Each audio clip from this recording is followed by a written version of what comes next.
Hello again.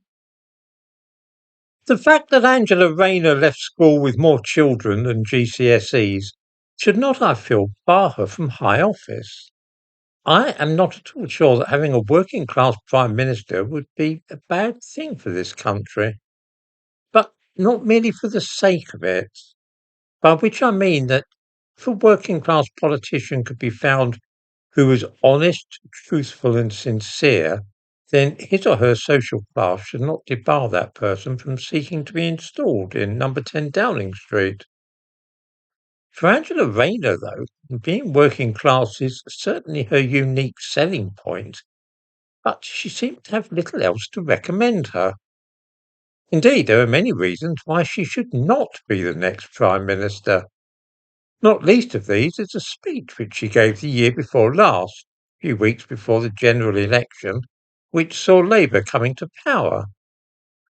In June 2024, she said that every borough in the UK will be required to take their fair share of asylum seekers under a Labour government. For those in out-of-the-way little villages and rural communities who are dismayed at the presence of hundreds of dark-skinned young men of fighting age appearing on their streets, I think the citizens of Crowborough know what I'm talking about here.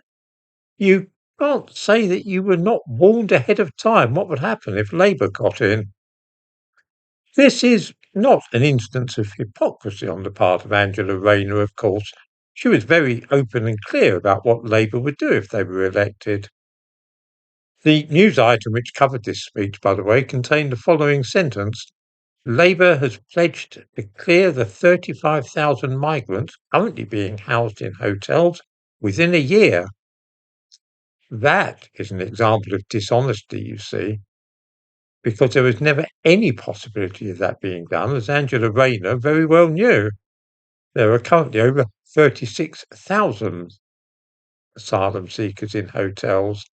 Far from clearing the backlog, Labour has actually increased it.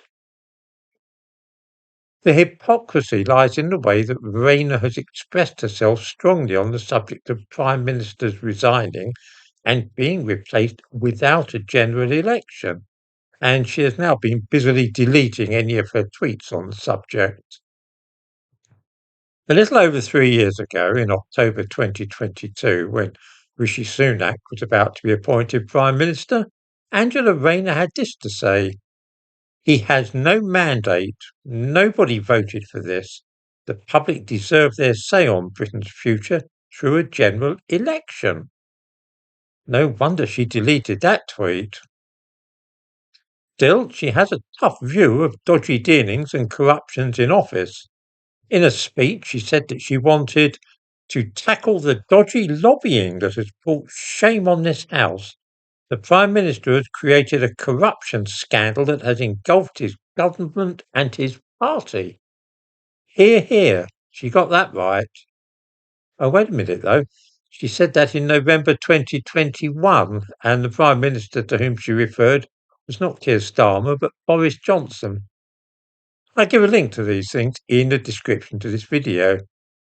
Don't even get me started about her own sleazy affairs involving the Inland Revenue being £40,000 light on a property deal of hers. Should she be the next Prime Minister? I think we need a bit of a debate about that one.